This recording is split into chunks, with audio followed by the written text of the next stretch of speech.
marina in Surigao City, managed by Sir Jake. Dito ginagawa yung mga repairs sa mga speedboats, mga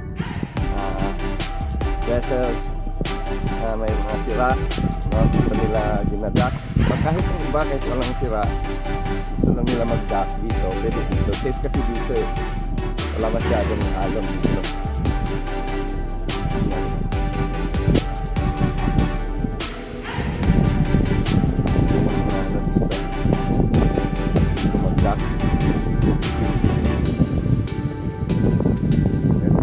Safe kasi dito, walang masyadong malalaking alon, lalo na paghabagat. Safe dito kasi nasa kabilang side yung alon.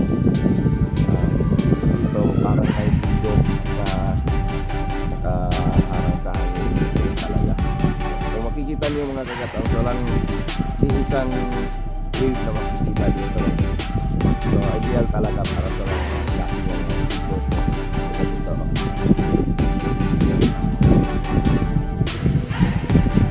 Sadya ko dito mga kagatang, sa ipuntahan yung dragon boat namin. Marami na rin marami nang sira yung dragon boat namin. Para sa dragon boat na edition. Tingnan ko magagawa.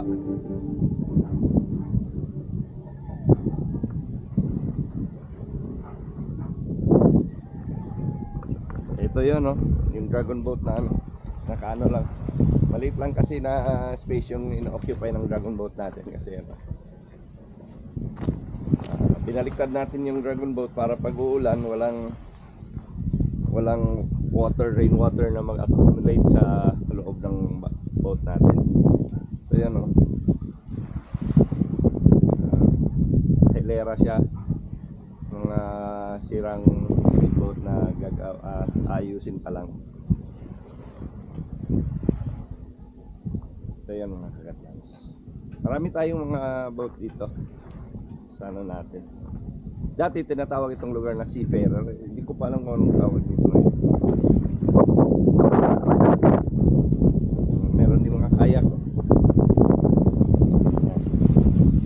marami talaga dito.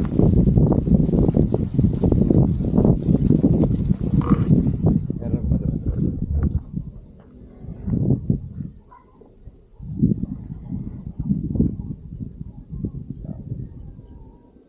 Yun lang mga kagatlams. Thank you for watching and I love you gatlams. Bye bye.